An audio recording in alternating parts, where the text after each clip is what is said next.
What evidence can I give to prove someone wrong?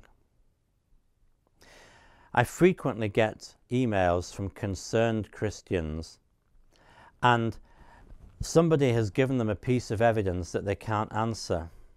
Now, I've talked about people with evidence before, people who are losing their faith because of evidence. Now I'm thinking about another group of Christians who don't lose their faith. Their faith is solidly grounded. They know the Lord that they love, and their faith is fully grounded.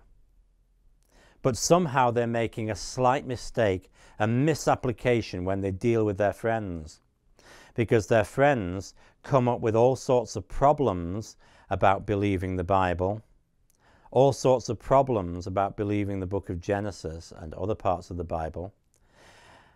And instead of pointing them to the God that they love, they're trying to provide the evidence that will refute their arguments. Now, that's the wrong way of using evidence. If we really love these people, as I know that these emailers do, I know that they love their friends and they want to bring them to God. But we can't do it by providing them evidence. Once those friends know and love the Lord, then they will understand the evidence in that context. But if you provide the evidence outside that context, they will never understand the context of it, because they're claiming that they don't believe in the God who is the basis for all this.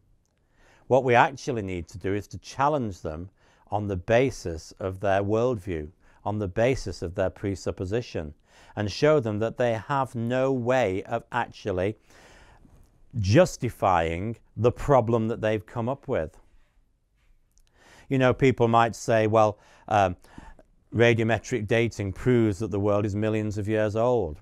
Before we actually address that point, we need to address the more important points of how they can possibly have any confidence in any fact that they know.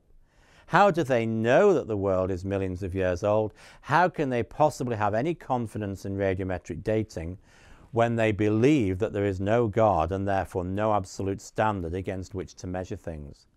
It's at the point of their presupposition, their claim not to believe that God exists, that we need to tackle things.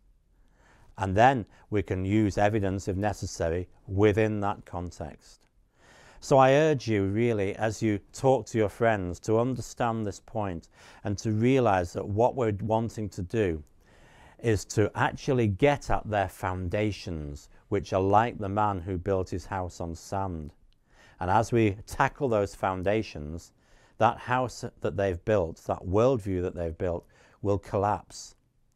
But our worldview is a worldview of wisdom, like a house built on the solid rock.